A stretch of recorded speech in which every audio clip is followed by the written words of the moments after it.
वैसा guys I hope you are doing well. I am Veer, welcome to Stellar Army. तो कैसे हो दोस्तों, मैं आशा करता हूँ शानदार तरीके से आप लोग अपनी लाइफ को एंजॉय कर रहे हो, अपनी सेहत, फैमिली और पाई का ध्यान काफी अच्छे से रख रहे हो। बड़ी ही प्यारी और बड़ी ही शानदार बात यहाँ पर बोली गई है। आप लोगों को पता है अभी वेस्ट बंगाल के अंदर इलेक्शन हुए और ममता बनर्जी जी हारने के बाद भी चीफ मिनिस्टर बन गई। तो ये एक जोक था जो कि आप में से एक बच्चे के द्वारा शेयर किया गया, पर लेकिन इसके पीछे एक काफी बड़ा मीनिंग है। ये मैं आप लोगों को समझाने की कोशिश करूंगा और हो सकता है कि आप लोगों की लाइफ में काफी फायदा भी पहुंचाए।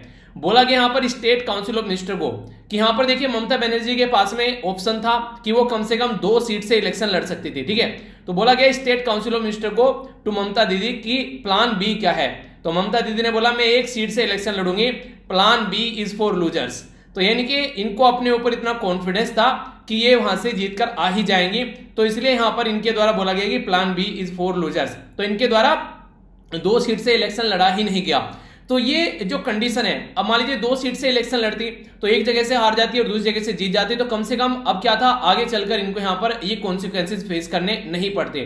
तो देखिए अलग अलग तरीके के लोगों का सोचने का नजरिया अलग अलग होता है। हाँ, ये बात गारंटी है, अगर आप लोग अपनी एनर्जी को उस हाई लेवल पर रख पा रहे हैं, आप लोगों को अपने ऊपर पूरा कॉन्फिडेंस है, आप लोग टेस्ट सीरीज अगर कोई लगा रहे हैं, पुराने क्वेश्चन पेपर उठा रहे हैं और बहुत अच्छे लेवल पर आप लोग उनको मार्क्स को लेकर आ रहे हैं, काफी अच्छी आप लोगों की प्रिपरेशन है, आंसर राइटिंग भी आप लोगों ने धांसू तरीके से कर रखी है, ऐसे की भी प्रिपरेशन आप लोगों की पूरी है और एथिक्स का पेपर भी आप लोगों ने बहुत अच्छे से कंप्लीट कर रखा है। तो इसका मतलब ये कि यूपीएससी की पूरी प्रिपरेशन आप लोगों ने अपनी मुट्ठी में बंद कर रखी है।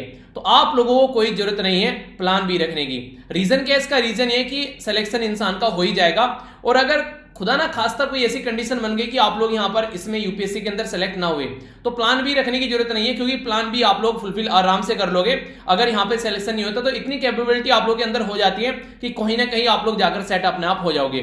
तो इसलिए बोला जाता है कि प्लान बी फॉर लूजर्स, यानी कि अगर माइंड में प्लान बी ऑलरेडी चल रहा है तो फिर आप लोग जो कर रहे हैं वो आप लोग कंप्लीट नहीं कर पाएंगे। तो ये बेसिक फंडा है, आप लोग अपनी कैपेबिलिटी के बेस पर ये डिसाइड कर सकते हैं कि यार नहीं, डाउट लग रहा है मुझे, मैंने कभी इतना बड़ा एग्जाम कोई निकाला नहीं है, अब अभी फिलहाल मेरी प्रिपरेशन भी अप टू द मार्क नहीं है, मैं क्वेश्चन पेपर उठा के देख रहा हूं उसमें मेरे मार्क्स ठीक ठाक ही आ रहे हैं, ज्यादा अच्छे नहीं आ रहे हैं, तो मतलब वो नहीं कि बाउंड्री के आसपास ही है। तो इसलिए मुझे लगता है कि पता चला प्रीलिम्स भी ना निकले मेरा, तो इसलिए इंसान क्या करता है कि चलो ये नहीं तो अपना साइड में कुछ कर लेते हैं। तो वो इंसान जो है वो अपने आप को सिक्योर करने की कोशिश करता है। तो इसीलिए बोला था कि प्लान बी फॉर लूजर्स, क्योंकि उसके माइंड में एक क्वेश्चन मार्क आ गया, एक डाउट आ गया कि यार ये हो भी सकता है और नहीं भी हो सकता है। तो अगर उस टाइम पर थोड़ा जोश बन गया, सारी चीजें सेट रही, आराम से एग्जाम निकल जाएगा, और अगर नहीं रही तो फिर अपना ये वाला प्लान हो जाएगा। तो ये बात वहां पर अलग अलग इंसान के लिए अलग अलग तरीके से आप लोग देख सकते हैं। बहुत सारे इंसान होते हैं प्लान बी लेकर चलते हैं, कुछ लोग ऐसे भी होते हैं प्लान बी अगर माइंड में रहता है तो उनको ये लगता है कि प्लान बी अगर रहेगा तो एग्जाम में जाकर जब बैठेंगे तो हम लोग कंफर्टेबल फील करेंगे, यानी कि प्रेशर नहीं रहेगा एग्जाम में कि नहीं यार निकला नहीं तो क्या हो जाएगा, वो छोड़ के वो बिल्कुल एग्जाम पर फोकस दे पाएंगे। बहुत सारे आप लोगों ने ऐसे इंटरव्यू सुने होंगे कि पर्टिकुलर पर्सन जो है कहीं ना कहीं जॉब कर रहा है और उसके माइंड में वो क्लैरिटी है कि हाँ यार जॉब कर रहा हूं मैं और जॉब छोड़कर आया हूं। अब ऑलरेडी पर्सन जॉब छोड़ के आया है तो आप लोग ये समझिए कि उसको पता है कि यार ऐसी जॉब तो मैं कहीं ना कहीं ले ही लूंगा, ठीक है। तो यानी कि इसलिए उसको प्लान भी रखने की कोई जरूरत ही नहीं है, अभी फिलहाल 100% फोकस जो है अपना प्रिपरेशन पर दे दे। जब तुम ऑलरेडी जॉब छोड़कर आए हो तो इसका मतलब फिर से जाओगे तो फिर से वो जॉब तो तुम कर ही सकते हो। तो इसलिए यहां पर ऐसे इंसान को हमेशा 110% जो है वो अपने एग्जाम पर फोकस देना चाहिए। तो अब मुझे लगता है कि आप लोगों के माइंड में क्लैरिटी आ गई होगी कि प्लान बी और यहां पर किस तरीके से आप लोगों को ये बिल्कुल फोकस देकर चलना है अपना एग्जाम के पेज पर, या फिर प्लान बी रखना है। तो ये सारी चीजें आप लोगों को कई बार देखने को मिलती है। तो अगर 2 सीट से यहां पर ये इलेक्शन लड़ती तो आसानी से दूसरी सीट से कंटिन्यू कर सकती थी, पर लेकिन अब अगर हार गई तो कंडीशन क्या बनेगी, तो वो सारी बातें मैंने आप लोगों को इस वीडियो के अंदर एक्सप्लेन कर दी है। अगर किसी को डाउट है कि हारने के बाद भी ममता बनर्जी जी जो है वो चीफ मिनिस्टर कैसे बन गई, तो हमारे संविधान ने यहाँ पर इस तरीके से सपोर्ट प्रोवाइड कर रखी है, जाकर वीडियो देखना, सारी चीजें आप लोगों के माइंड में कंप्लीटली क्लियर हो जाएंगी। तो काफी प्यारा और काफी इंटरेस्टिंग ये डिस्कशन रहने वाला है, पर लेकिन उसी तरीके से आगे बढ़ने से पहले आप लोगों के सामने होंगे यहाँ पर क्वेश्चन, उनको आप लोग देखिए, तो टकटकी लगाकर लेक्चर देखिएगा शानदार तरीके से, ताकि काफी कुछ आप लोग को जानने को मिले। तो आइए क्वेश्चन के ऊपर नजर डालते हैं, तभी यहाँ फिर आप लोग चीजों को अच्छे से समझ पाएंगे। ये क्वेश्चन अगर बिना ऑप्शन के एक बार आप लोगों ने अटेम्प्ट करना सीख लेना, एग्जाम में यार हलवा लगेगा आप लोगों को, 4 ऑप्शन होंगे सामने, बिना ऑप्शन के यहाँ पर अटेम्प्ट कर रहे हो, ठीक है। तो यानी कि एक नेक्स्ट लेवल की तैयारी आप लोग यहाँ पर हो जाती है। बात की जा रही है इंडिया के द्वारा अभी यहाँ पर अपनी कंट्री में, देखिए जब जब कोई दिक्कत आती है तो नहीं किसान संभालेंगे। तो अभी रिसेंटली हमारी कंट्री में जब कंडीशन खराब थी, इकोनॉमिक अर्थव्यवस्था काफी खराब थी, तो जो एग्रीकल्चर का जो एक्सपोर्ट है वो कईयों % यहां पर बढ़ गया अगर लास्ट ईयर के साथ में कंपेयर करें, जबकि कोविड-19 के चलते सारी चीजें जो है वो थम गई थी, पर हमारे किसानों ने इकोनॉमी को फिर भी थाम लिया। तो यहां पर कितने % बढ़ा, तो एक ह्यूज जंप यहां पर आप लोगों को देखने को मिलेगा। डिस्कस करेंगे, आप लोग बताइए पहले आप लोगों का कितना एस्टिमेशन है। एक मैं आप लोगों को एक बेसिकली टाइमलाइन देता हूं जिसमें आप लोग ये बोल सकते हैं, ये बताइए कि 20% है या फिर 30% है या 40% है या 50% है, कितने % बढ़ गए यहां पर। ये 4 ऑप्शन है आप लोगों के सामने। प्राइम मिनिस्टर नरेंद्र मोदी जी के द्वारा अभी बोला गया कि 551 ऑक्सीजन प्लांट लगाए जाएंगे जो भी गवर्नमेंट हॉस्पिटल है अक्रॉस द कंट्री।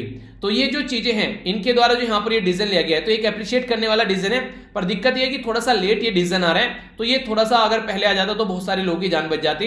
तो यहाँ पर जो ये प्लांट लगाए जा रहे हैं, तो आप लोगों को ये बताना है कि ये फंड इसके लिए कहां से आ रहा है, ठीक है, कौन फंड प्रोवाइड कराएगा। आगे बात करते हैं।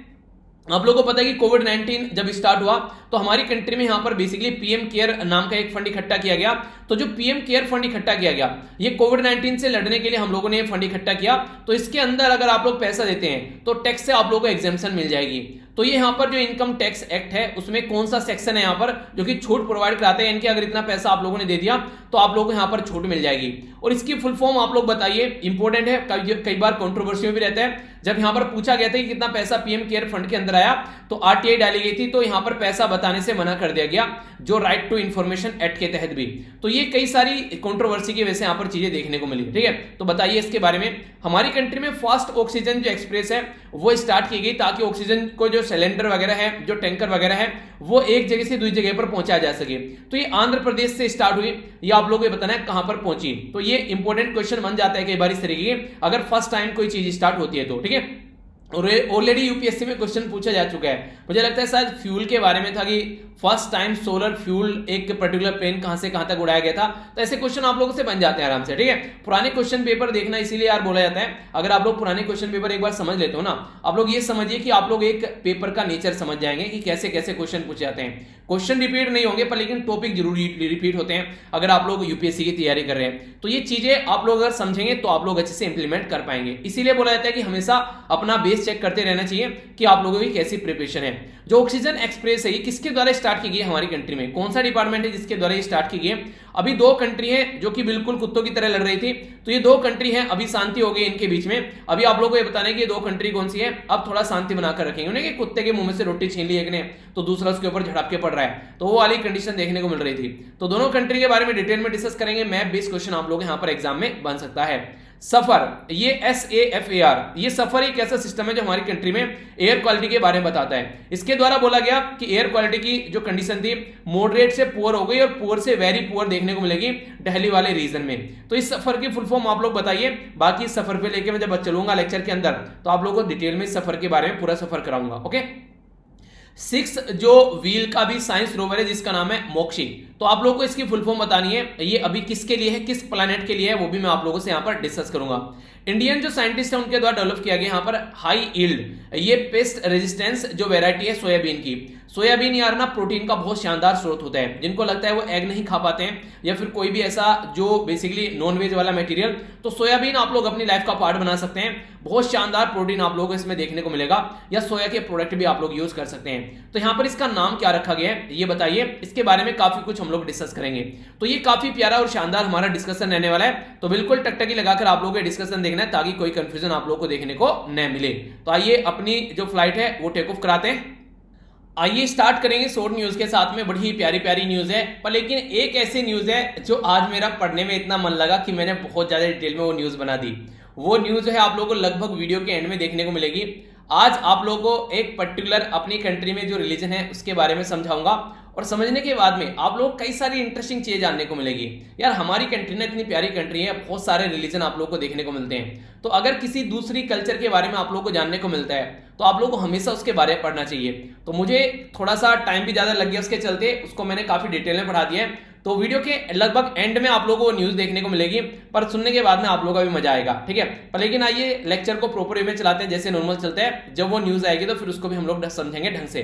सबसे पहले बात की जा रही है Indian council of medical research के बारे में। उसके द्वारा बोला गया कि हर 10,000 में से लगभग 2 से 4 लोगों को अभी कोविड-19 के डोज दे दिए गए हैं जो कि टेस्ट पॉजिटिव यहां पर पाए, ठीक है। तो उनको दोनों डोज अभी मिल चुके हैं। अब यहाँ पर जो दोनों डोज मिल चुके हैं तो यहाँ पर इसको क्या बोला है, इसको बोला गया यहाँ पर कॉन्ट्रैक्टिंग कोविड-19 after vaccination is known as, इसको एक तरीके से ब्रेक थ्रू इन्फेक्शन इसको बोला जाता है। यानी कि एक तरीके से जो इन्फेक्शन चल रहा था उससे थोड़ी सी चीजें जो है वो रोकने की कोशिश की जा रही है क्योंकि दवाई प्रोवाइड करा दी गई है। तो ये जो केसेस हैं अगर इनको बात करें, यहां पर बोला गया कि नोट आउट ऑफ ऑर्डिनरी, ठीक है, जैसे वैक्सीन किसी पर्टिकुलर पर्सन को दी जा रही है तो कंडीशन क्या देखने को मिल रही है, जैसे एस्ट्राजेनेका वैक्सीन के बारे में बात करते हैं तो अगर 5807 लोगों को वैक्सीनेटेड किया गया तो 30 के करीब लोग अभी ऐसे हैं, लगभग 0.5% के, जिनके अंदर अभी 14 डेज के बाद भी यहाँ पर जो सेकेंड शॉट के भी उनको फिर भी टेस्ट पॉजिटिव पाए जा रहे हैं। आप लोगों को तो यार ये पता ही है ये जो दवाइयां अभी फिलहाल मार्केट में चल रही हैं ये 100% इफिशिएंट दवाइयां नहीं है क्योंकि ये ट्रायल फेज में चल रही थी और कोविड-19 की वजह से जो लोगों की जान जा रही थी उस चीज को ध्यान में रखते हुए ये दवाई मार्केट में उतारी गई है।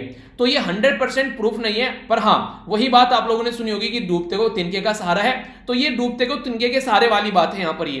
पर फिर भी आप लोग दवाइयां जरूर लगाइए क्योंकि कम से कम एक वो नहीं रहता कि कम से कम एक सिक्योरिटी देखने को मिलती है, तो इसलिए काफी इंपॉर्टेंट है, तो इसके बारे में आइडिया रख सकते हैं। तो इसी तरीके से दवाइयों के बारे में बात की जा रही है। आप लोगों को पता है कोवैक्सीन और यहाँ पर कोविशील्ड हमारी कंट्री में काफी इंपॉर्टेंट दवाई है, काफी लार्ज स्केल पर जो लोगों को प्रोवाइड कराई जा रही है। तो इसी के चलते यहाँ पर ये इन्फॉर्मेशन है, तो अच्छे लेवल पर चीजें चल रही हैं, पर लेकिन वही है कि सब लोगों को जब मिल जाए तभी बेटर होगा, वरना कोविड-19 जो है सबको चपेट में ले रहा है। आगे हम लोग बात करते हैं, कोविड-19 ने सारे जो धंधे थे हमारे देश में सबकी कमर तोड़ डाली। चाहे कोई आप लोग बात करें कोई इंडस्ट्री के फील्ड में, कोई कंस्ट्रक्शन के फील्ड में या किसी भी ऑटोमोबाइल सेक्टर में आप लोग बात कर लीजिए, सारे ठप पड़ गए। पर लेकिन हमारी कंट्री के जो किसान थे और हमारी कंट्री के जो जवान थे उन्होंने अपना काम नहीं छोड़ा। जवान सरहद पर और किसान खेतों में, तो किसानों की जो मेहनत है वो रंग लाई। और लास्ट ईयर के कंपेयर में अगर आप लोग कंपेयर करेंगे, हमारी कंट्री में जो प्रोडक्शन है उसका जो एक्सपोर्ट किया गया यानी कि दूसरे देशों को भेजा गया वो लगभग 30% हमारी कंट्री में बढ़ा। यानी कि कोविड-19 की सिचुएशन में भी हमारे जो किसान है उन्होंने इतनी मेहनत की कि लास्ट ईयर के कंपेयर में 30% हमारा एक्सपोर्ट बढ़ गया। अगर बात करें 1.1 लाख करोड़ जो रुपए थे यहाँ पर प्रीवियस फाइनेंशियल ईयर में, अब की बार 1.3 लाख करोड़ रुपए हम लोग एक्सपोर्ट कर पाए, जो कि एक अच्छी बात आप लोग बोल सकते हैं। और एक और इंपॉर्टेंट बात, अगर इंसानियत के नाते आप लोगों को मैं यहाँ पर बात बताऊं, यार जितना ज्यादा हम लोग खाना वगैरह अगर बेच पा रहे हैं, अलग अलग कंट्री में भेज पा रहे हैं, तो इससे फायदा क्या देखने को मिलता है। बहुत सारे लोग ऐसे हैं जिनको हम लोग बेसिकली खाना नहीं मिल पा रहा था, उनको खाना प्रोवाइड करा पा रहे हैं, ठीक है, एक तरीके से रिलायबल फूड और न्यूट्रिशन लेवल प्रोवाइड करा पा रहे हैं। तो जो डिमांड है हमारी कंट्री में, खासकर अगर बात करें हर्बल की या फिर मेडिसिनल प्लांट की, तो यूरोप, यूएसए और जो मिडिल ईस्ट है इसमें काफी लार्ज स्केल पर देखने को मिलती है। तो इसलिए हमारी कंट्री में जो एग्रीकल्चर एंड जो प्रोसेस जो फूड प्रोडक्ट एक्सपोर्ट है, जिसको एपिडा के नाम से भी आप लोग जानते हैं, ये सारे ऑप्शन को एक्सप्लोर कर रहे हैं और हमारी कंट्री में कैसे प्रोडक्ट को हम लोग आगे लेकर चल सकते हैं उसके बारे में फोकस देकर यहाँ पर चलता है। यानी कि जो भी प्रोडक्ट हम लोग बेच पाते हैं तो हमारे किसानों को डायरेक्ट और इनडायरेक्ट वे में फायदा देखने को मिलेगा। इंपॉर्टेंट बात क्या यहाँ पर, अगर एपिडा के बारे में आप लोगों से कोई पूछे तो ये किस मिनिस्ट्री के अंडर में आता है, तो मिनिस्ट्री ऑफ कॉमर्स एंड जो यहाँ पर गवर्नमेंट ऑफ इंडिया है, तो ministry of commerce and industry के अंडर आप लोग यहाँ पर देखने को मिलेगा, ठीक है। तो एग्रीकल्चर जो प्रोसेस्ड फूड प्रोडक्ट जो एक्सपोर्ट डेवलपमेंट अथॉरिटी है, तो ये काफी इंपॉर्टेंट बॉडी है, कैसे ट्रेड को बढ़ाना है, कैसे एक्सपोर्ट करना है हमारी कंट्री में, खासकर एग्रीकल्चर प्रोडक्ट का, तो उसके ऊपर काम करती है और मिनिस्ट्री ऑफ कॉमर्स के अंडर में आती है। ऐसे क्वेश्चन बनते हैं आप लोगों से, फिर बोलो ये क्वेश्चन कहां से आ गया, तो भाई साहब यहाँ से आ गया, क्योंकि आप लोग सोचेंगे यार एग्रीकल्चर के बारे में बात की रही तो एग्रीकल्चर मिनिस्ट्री के अंडर में आती होगी, पर लेकिन क्या होगा, वो यहाँ पर ऐसे क्वेश्चन आप लोगों से जरूर पूछेगा जहां पर आप लोगों को कंफ्यूजन हो सकता है। हमेशा कंफ्यूजन देखिए, अब सिलेक्शन पैटर्न नहीं रहा है, अब रिजेक्शन हो गया, क्योंकि फॉर्म इतने आते हैं तो वो ये देखते हैं कि कौन सा ऐसा बंदा होगा जिसने चीजें थोड़ी सी लाइटली पड़ी होगी, तो उसी को बेसिकली वहां से बाहर निकाला जाएगा, क्योंकि वो गलत करेगा और एक एक नंबर पर दुनिया आगे नीचे हो जाती है, ठीक है। ये है इसके बारे में कुछ बातें। आगे चलते हैं, नेक्स्ट यहाँ पर इंपॉर्टेंट बात जो है, ये हमारी कंट्री के जो प्राइम मिनिस्टर मोदी साहब हैं उनके द्वारा बोला गया कि 551 रुपए का कन्यादान किया जाएगा, यानी कि 551 रुपए ऑक्सीजन प्लांट लगाए जाएंगे हमारी कंट्री में। और पैसा कहां से आएगा, पैसा आएगा पीएम केयर फंड से निकल कर। पीएम केयर फंड क्या था ये और कब यहाँ पर हमारी कंट्री बनाया गया था, तो कोविड-19 की जब सिचुएशन काफी लार्ज स्केल पर खराब हो गई थी देश के अंदर में, तो उस टाइम पर 27 मार्च 2020 में पीएम केयर फंड बनाया गया, जो यहाँ पर इसका नाम है प्राइम मिनिस्टर सिटीजन असिस्टेंस, यानी कि प्राइम मिनिस्टर जो है जो सिटीजन जो है वो असिस्टेंस करेंगे इस पर्टिकुलर फंड में। और रिलीफ हो गया यहाँ पर इमरजेंसी सिचुएशन फंड, यानी कि एक तरीके से जो इमरजेंसी कंडीशन बन गई, लॉकडाउन लगाना पड़ गया, उसमें ये हेल्प प्रोवाइड कराएगा। ऑब्जेक्टिव यही था कि कैसे कॉम्बैट करना है और कैसे जो एक तरीके से कंटेन करना है जो भी वायरस चल रहा है, और कैसे रिलीफ मेजर चलाने हैं, यानी कि रोकना भी है इसको और एक तरीके से लोगों को खाना भी पहुंचाना है। तो वो सारे मुद्दे देखने को यहाँ पर मिल रहे थे।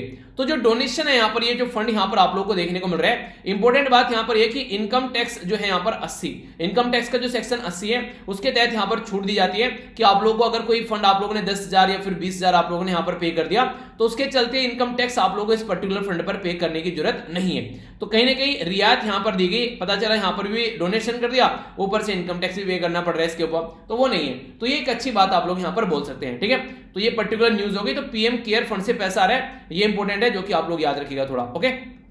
अगर थोड़ा सा बात की जाए तो पीएम केयर फंड के बारे में आप लोगों को बताऊं यहाँ पर, तो 27 मार्च को ये क्रिएट किया गया। पर लेकिन अगर डिटेल में आप लोग जानना चाहते हैं तो ये एक स्लाइड आप लोग थोड़ा देख लीजिएगा, इसमें मैंने डिटेल में सारी बातें बताई हैं। मिनिमम जो डोनेशन है आप लोग 10 रुपीज तक यहाँ पर दे सकते हो, ठीक है। जो इसके जो चेयरपर्सन है वो है प्राइम मिनिस्टर ऑफ इंडिया, यानी कि हमारी कंट्री के प्राइम मिनिस्टर मोदी जी हैं। अगर बात करें मेंबर कौन है, तो ये इंपॉर्टेंट क्वेश्चन बन सकता है। डिफेंस, होम और फाइनेंस मिनिस्टर इसके मेंबर है। माइक्रो डोनेशन कर सकते हैं, 10 रुपए तक भी आप लोग डोनेट कर सकते हैं, तो ये एक इंपॉर्टेंट चीज है, ठीक है। तो डिजास्टर मैनेजमेंट और रिसर्च के लिए यूज किया जाएगा अगर कोविड-19 से रिलेटेड। और इनकम टैक्स एक्ट जो है 1961 का, उसके तहत जो सेक्शन 80G है, आप लोगों को इनकम टैक्स पे करने की जरूरत नहीं है इसके ऊपर। तो जो मिनिस्ट्री ऑफ कॉर्पोरेट अफेयर है उसने तो यहां तक भी बोल दिया कि अगर आप लोग इसके अंदर पैसा पे करते हैं तो कॉर्पोरेट सोशल रेस्पॉन्सिबिलिटी के अंदर भी इसको इंक्लूड किया जाएगा, यानी कि जो भी कॉर्पोरेट्स होते हैं अगर वो अपने प्रॉफिट का जो यहाँ पर शेयर देते हैं यहाँ पर सोसाइटी के वेलफेयर के लिए, तो उसमें भी अगर कोई फंड आप लोग दे रहे हैं तो उसको भी इस कैटेगरी में यहाँ पर रखा जाएगा। तो पीएम केयर फंड जो है वो डिफरेंट है। जो prime minister national relief fund था जिसको PMNRF बोलते हैं, वो 1948 में क्रिएट किया गया था हमारी कंट्री के जो first prime minister of India Pandit Jawaharlal Nehru ji के द्वारा। अगर बात करें इस फंड से, आप लोगों को पता है काफी लार्ज स्केल पर पैसा डिस्ट्रीब्यूट किया था, जिससे जब फ्लड आई नॉर्थ इंडिया में अलग अलग एरिया में तो ये पैसा दिया गया। साउथ इंडिया में जब फ्लड यानी कि बाढ़ आई तब दिया गया। केरला में जब फ्लड आई 2019 में तो पैसा दिया गया। तो इस फंड से कई बार इस तरीके से पैसा यूज किया जाता है, ठीक है। पर लेकिन पीएम केयर जो है ये पर्टिकुलर जो कोविड-19 को ध्यान में रख के सिचुएशन को यहाँ पर बनाया गया, ओके। तो इसके बारे में एक मोटा मोटा ध्यान रखिएगा। बाकी जो मैंने बताया है अभी यहाँ पर जो नेक्स्ट जो न्यूज है आप लोगों के सामने, ये भी काफी प्यारी न्यूज है। बात की जा रही है जब कोविड-19 की सेकंड वेव अभी देखने को मिल रही है, तो इसकी वजह से ऑक्सीजन की काफी लार्ज स्केल पर शॉर्टेज बढ़ गई। तो हमारी कंट्री में क्या किया गया, हमारी कंट्री में काफी इंपॉर्टेंट स्टेप उठाया गया कि ऑक्सीजन एक्सप्रेस स्टार्ट कर दी गई, यानी कि जो ट्रेन है उसके ऊपर ऑक्सीजन के जो बड़े बड़े टैंकर रखे गए ताकि जहां पर भी ये पहुंचानी है वहां पर पहुंच सके। आप लोगों को पता है ऑक्सीजन अगर ट्रेन से जाएगी तो रास्ते में कोई जाम तो लगेगा नहीं, पता चला वहां पर ऑक्सीजन खड़े हैं लिए हुए, तो वो चीजें देखने को नहीं मिलेगी। तो इसी के चलते इसको यूज किया जा रहा है। तो अभी यहाँ पर हमारी कंट्री में जो यहाँ पर ये जो ऑक्सीजन निकाली जा रही है, ऑक्सीजन एक्सप्रेस जो पहुंचाई जा रही है, तो ये इनिशिएटिव है इंडियन रेलवे का।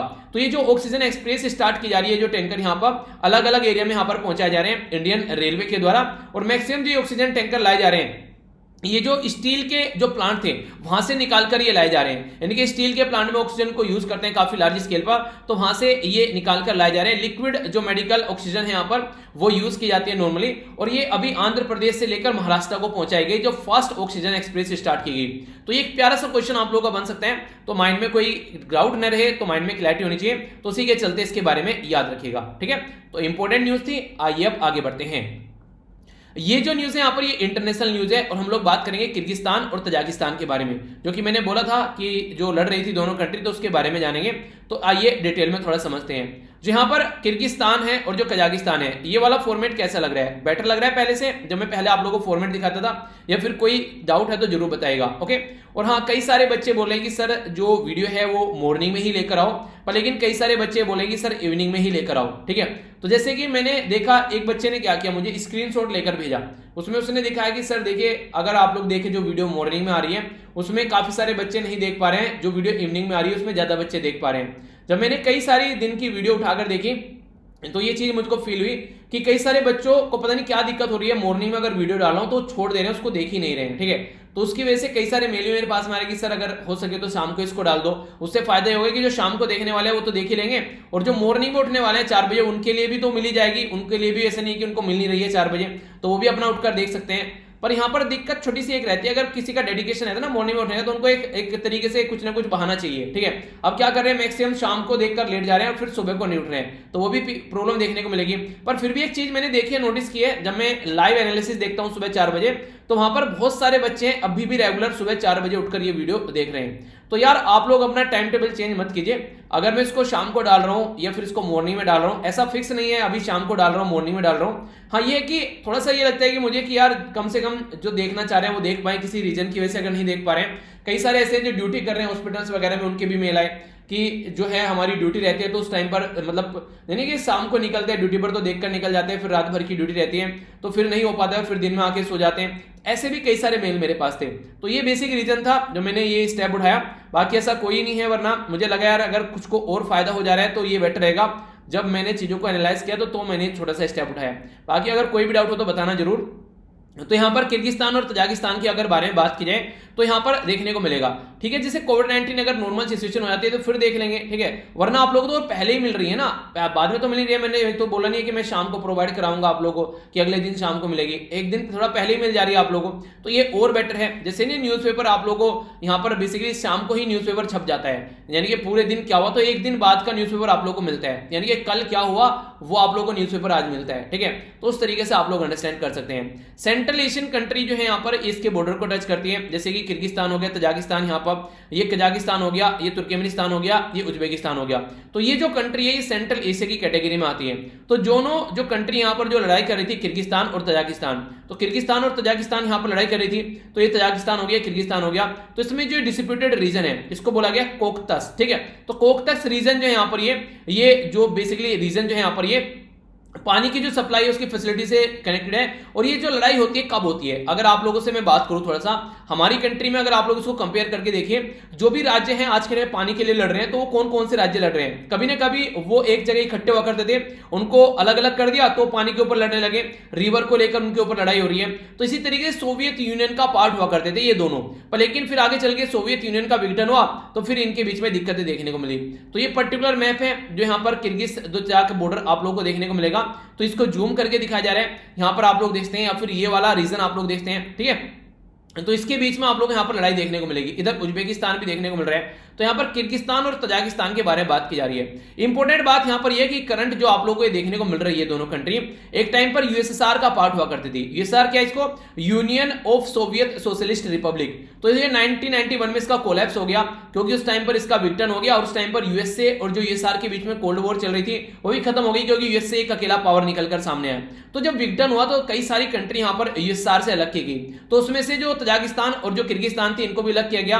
तो यहां पर लगभग 1000 किलोमीटर के बॉर्डर के बारे में अगर बात करें, पर्टिकुलर टेंस जो रहती है ओवर 1/3 यानी कि जो लगभग 300-350 किलोमीटर का जो एरिया है वो दोनों के बीच में लड़ाई का रीजन रहता है, ठीक है। क्योंकि आप लोगों को पता है स्टार्टिंग में तो बॉर्डर वगैरह रहता नहीं जब किसी एक कंट्री का पार्ट है, पर लेकिन जब अलग अलग हो गए तो एक बोलेगा यार यहां तक होना चाहिए था हमारा बॉर्डर, दूसरा बोलेगा यहां तक होना चाहिए था, तो वो दिक्कतें देखने को मिलती है। तो रिस्ट्रिक्शन रहती है कई बार लैंड को लेकर, वाटर को लेकर, दोनों कंट्री की जो कम्युनिटी है वो आपस में लड़ती हुई नजर आती है, तो क्लैश भी हो जाता है अगर पता चला दिक्कत होती है कोई, ठीक है।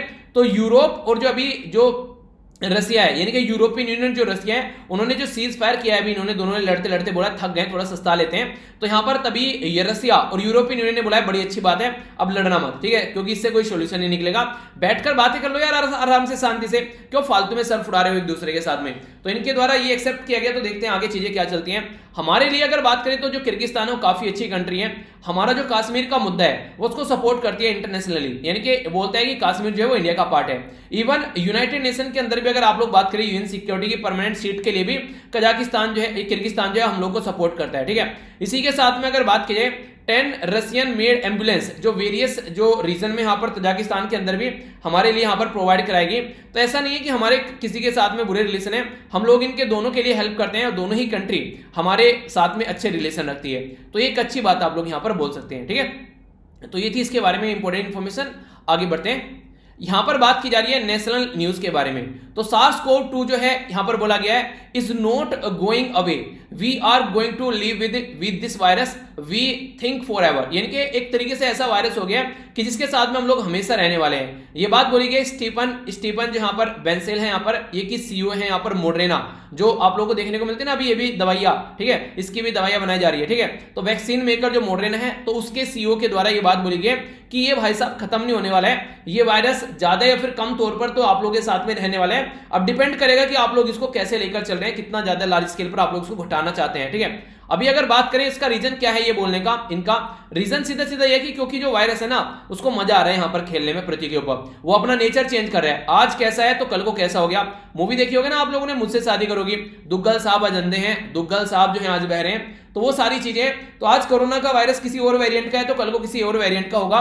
तो इसी तरीके से अपने वेरिएंट जो है ये चेंज करते रहते हैं। अभी रिसेंटली यहां पर जिसकी स्ट्रेन है तो बोला गया कि वेरिएंट ऑफ कंसर्न की कैटेगरी में आ गए, जिससे काफी सारे लोगों की जान जा रही है, और ये बात हमारी कंट्री की हेल्थ मिनिस्ट्री के द्वारा भी कंफर्म कर दी गई है। बात करें तो वायरस 1 है पर लेकिन कई सारी म्यूटेशन, इनके चेंज इसके अंदर आप लोगों को देखने को मिलेंगे, और मोस्ट ऑफ द जो म्यूटेशन है यहाँ पर ये कहीं ना कहीं आप लोगों को देखने को मिलेगा, ये काफी खतरनाक माहौल क्रिएट करते हैं। तो वायरस जो है वो सर्वाइव करता रहता है म्यूटेशन में चेंज करके। तो देखिए एक कंफ्यूजन रहता है, कई सारे बच्चे फिर कमेंट करते हैं बाद में, कोविड-19 जो है ना, जो आप लोगों को कोविड-19 लिखा हुआ मिलता है हर जगह, कोविड-19 बीमारी का नाम है, पर लेकिन इस बीमारी का जो वायरस है वह SARS-CoV-2 यानी कि severe acute respiratory syndrome Covid, यहां पर 2 ये कोरोना वायरस का नाम है यहां पर ये, ठीक है। तो ये याद रखना। अगर बात करें तो काफी फास्ट तरीके से यहां पर ये इवोल्व हो रहा है, अलग अलग तरीके से जो इन्फेक्टेड जो लोग हैं ऑल अराउंड वर्ल्ड आप लोग को देखने को मिलेंगे, और इसकी रिप्लिका जो है काफी आराम से क्रिएट हो रही है, यानी कि अभी एक तरीके का जरा सी देर में चेंज होकर दूसरे तरीके का आप लोग को देखने को मिलेगा। तो ये भी काफी बड़ी दिक्कत निकल कर आ रही है। ओरिजिनली जब यहां पर डोनाल्ड ट्रंप साहब भी थे यहां पर पिक्चर में, तो उस टाइम पर इन्होंने इस वायरस को चाइनीज वायरस बोला, ठीक है, वांग वायरस बोला, तो यहां पर ये चिढ़ने लगे। तो फिर उस टाइम पर WHO ने बोला कि ठीक है यार फालतू की बातें मत करो, तो हम इसका नाम रख देते हैं। तो कोविड-19 उसका नाम रखा गया। अब तो कोविड-19 था उस टाइम पर, अब कोविड-20 बोल लीजिए, अब कोविड-2021 बोल लीजिए, ये वायरस जो है ये पीछा नहीं छोड़ रहा है। तो इसको यहां पर WHO.1, तो ये वांग वायरस जो था ये था ओरिजिनल जो निकल कर आया था। अब इसका वेरिएंट भी आ चुके हैं, तो फर्स्ट फ्यू मंथ में ये ग्लोबल डोमिनेंट हो चुका है, और जो वेरिएंट था वो था D614G, जिसने ग्लोबल लेवल पर लोगों को घुटनों पर ला दिया। तो वो ये वाला वायरस देखने को मिला। यूएसए का जो centre for disease control and prevention है उसके द्वारा क्लासिफाइड किया गया इनको 3 कैटेगरी में। एक को बोला गया वेरिएंट ऑफ इंटरेस्ट, ठीक है, दूसरे को बोला गया वेरिएंट ऑफ कंसर्न, तीसरे को बोला गया वेरिएंट ऑफ हाई कॉन्सिक्वेंसेस, ठीक है। तो ये 3 कैटेगरी में इसके द्वारा इसको रखा गया। तो जो वेरिएंट ऑफ इंटरेस्ट है यहां पर ये बोलता है कि रिड्यूस करता है, अगर बात करें न्यूट्रलाइजेशन ऑफ एंटीबॉडीज बॉडी के अंदर, यानी कि इंपैक्ट डालता है, पर लेकिन वो नहीं कि बहुत ही ह्यूज इंपैक्ट डाल रहा है, ठीक है। तो ट्रांसमिट होता है वो भी ठीक ठाक तरीके से हो जाता है, जो कि सीवियर डिजीज तो आप लोग जानती हैं। तो B1617 जो है यहां पर ये रेफर किया जाता है E484Q और 6 ये L454 ये L452R, ठीक है। तो ये आप लोगों को देखने को मिलेगा। वेरिएंट जो है वो क्लासिफाइड किए जाते हैं बेसिकली यहाँ पर किसके द्वारा, वर्ल्ड हेल्थ ऑर्गेनाइजेशन के द्वारा, यानी कि ऐसा नहीं है कि एक ही कैटेगरी के चेंज होते रहते हैं। तो इसके चलते यहाँ पर बोथ आर सेपरेटली फाउंड, ठीक है। तो ये अलग अलग तरीके से फाउंड किए गए कोरोना वायरस के जो वेरिएंट है। और अगर बात करें इंडिया में दोनों एक साथ में मिले हैं, हमारी कंट्री में कंडीशन को ज्यादा खराब हुई। वेरिएंट ऑफ कंसर्न जो है ये यहाँ पर काफी स्पीड से बढ़ता है, एक तो ये बात है, यानी कि 5G आया भी नहीं हमारी कंट्री में, और कोरोना वायरस 5G की स्पीड लेकर बढ़ रहा है, ठीक है। बात करें यहाँ पर मोर सीवियर है, यहाँ पर अगर बात करें हॉस्पिटलाइजेशन और डेथ काफी फ्रीक्वेंटली आप लोगों को देखने को मिलेगी। इसी के साथ में एंटीबॉडी को बिल्कुल खत्म कर देता है, ठीक है। बॉडी वैक्सीन को है ढंग से काम ही नहीं कर पा रही काफी लार्ज स्केल पर, रिड्यूस करता है इफेक्टिवनेस जो ट्रीटमेंट की, यानी कि वैक्सीन काम नहीं कर पाती है और फेलियर हो जाता है ट्रीटमेंट, तो इंसान गया। इसके जो वेरिएंट है यहाँ पर ये B117 यूके के अंदर देखने को मिला, B1351 साउथ अफ्रीका के अंदर देखने को मिला, P1 ब्राजील ये वेरिएंट देखने को मिला, और B1427 और B1429 ये यूएसए के अंदर देखने को मिला। तो कई बार आप लोगों से हो सकता है कि क्वेश्चन आप लोगों से पूछ ले जाए, जो वेरिएंट ऑफ कंसर्न वाली कैटेगरी है इनको मैच कर आप लोग दिखाइए। तो एक मोटा सा आइडिया इसके बारे में आप लोग रख सकते हैं। वेरिएंट ऑफ हाई कॉन्सिक्वेंसेज ये बेसिकली इसके बारे में बात करें तो क्लियर एविडेंस है कि यहाँ पर एक तरीके से प्रिवेंट मेजर लेने हैं, मेडिकल जो एक तरीके से यहाँ पर काउंटर मेजर लेने हैं, ठीक है। सिग्निफिकेंस रिड्यूस इफेक्टिवनेस आप लोग को देखने को मिलेगी। तो यहाँ पर कई सारी चीजें आप लोग को देखने को मिलती है। तो यहाँ पर अगर बात करें यहाँ पर CDC के द्वारा बोला गया कि not found variant of high जो यहाँ पर कॉन्सिक्वेंसेज हैं ये सर्कुलेटेड इन यूएसए, ठीक है। तो ये इसको नहीं फाउंड किया गया, इंपॉर्टेंट नहीं है पर लेकिन ये वाला जरूर इंपॉर्टेंट है, वेरिएंट ऑफ जो कंसर्न की कैटेगरी में आता है, इसको जरूर याद रखिएगा, ठीक है, मोटे मोटे तौर पर। हमारी कंट्री में बात करें जो कंसर्न की कैटेगरी में बात करें तो कई सारे, जैसे N5015 ये आप लोगों को देखने को मिलेगा, ठीक है, हमारी कंट्री के साथ में और कई सारी कंट्री में। इसी के साथ में बात करें तो E484K E484Q, ठीक है। तो ये कई सारे देखने को मिल रहे, रटने नहीं है। और बाकी मैंने आप लोगों को बता दिया कहां कहां पर कौन सा कंसर्न वेरिएंट पाया जा रहा है। तो बेसिकली पता होना चाहिए यार, क्वेश्चन अगर बने एग्जाम में तो आप लोगों को ये ना लगे यार ये कहां से आ गया तो सुना ही नहीं था, ठीक है। तो वो वाली फीलिंग नहीं आनी चाहिए, ओके। स्टेट न्यूज के बारे में बात करते हैं तो बोला जा रहा है कि स्टेट न्यूज में यहाँ पर जो पोल्यूशन देखने को मिला है दिल्ली के अंदर, उसके बारे में बात की जा रही है कि पहले कैसा था और अभी यहाँ पर कैसा देखने को मिल रहा है। यानी कि पहले बिल्कुल प्योर था ठीक है, और अभी ऐसा देखने को मिल रहा है। आखिर ऐसी कंडीशन क्या बन गई? तो अकॉर्डिंग टू सफर, जिसको बोलते हैं system of air quality and weather forecasting research, ये हमारी कंट्री का एक सिस्टम है जो कि पोल्यूशन कैसा है उसको बताता है। तो बोला गया कि मॉडरेट से पुअर और वेरी पुअर की कैटेगरी में भी पहुंच गया हमारी कंट्री में ये जो पोल्यूशन का सिस्टम है। तो इसी के चलते जो दिल्ली की एयर है ये काफी वर्ष हो चुकी है। अक्टूबर नवंबर में इंप्रूव हुई, मार्च अप्रैल में। तो ये एक पैटर्न आप लोग को देखने को मिलेगा। जब सर्दियां आती हैं तो कई सारी धुंध पड़ रही है, कुछ नहीं दिख रहा है, ठीक है, गाड़ी आराम से चलाना वरना एक्सीडेंट हो सकता है, ठीक है, फोग लाइट ऑन कर लेना, तो वो वाला जो कंडीशन होती है खतरनाक होती है। तो विंटर जो है कोल्ड और काम होती है, तो उस टाइम पर काफी लार्ज स्केल पर पोल्यूशन बढ़ जाते हैं। और नॉर्थ इंडिया के अंदर जो सिटीज है, खासकर इंडो गैंगेटिक जो प्लेन है, यानी कि जो गंगा जी बहने वाला जो रीजन है जहां से गंगा होकर गुजरती है, वो रीजन में काफी प्रॉब्लम आप लोगों को देखने को मिलेगी। तो लोकल जो एमिशन है इंक्रीज करता है फायर काउंट, और इसी के साथ में मोस्टली ये बर्निंग जो वीट है उसकी वजह से देखने को मिलता है। यानी कि एक तरीके से जो वीट क्रॉप को बर्निंग कई बार देखने को मिलती है, तो उसकी वजह से भी दिक्कत निकल के आती है। बाकी अगर बोला जाए यहाँ पर मोस्ट जो क्रूशियल रीजन बोला जाते हैं, तो यहाँ पर लैंडलॉक ज्योग्राफिकल जो लोकेशन है दिल्ली की, उसकी वजह से यहाँ पर लगता है कि सारा पोल्यूशन आसपास वाले रीजन से यहाँ पर आ जाता है। क्रॉप बर्निंग जो नेबर स्टेट में की जाती है, पंजाब, हरियाणा, राजस्थान, उत्तर प्रदेश में, ये भी बहुत बड़ा रीजन है। वेक्यूलर जो एमिशन होता है, आज के डेट में दिल्ली में अगर काउंट करोगे दुनिया भर की गाड़ियां हैं, एक एक घर में 2-2 3-3 भी गाड़ियां हैं, सब अपनी अपनी गाड़ी में अलग अलग चलते हैं, तो वो कंडीशन आप लोगों को देखने को मिलेगी।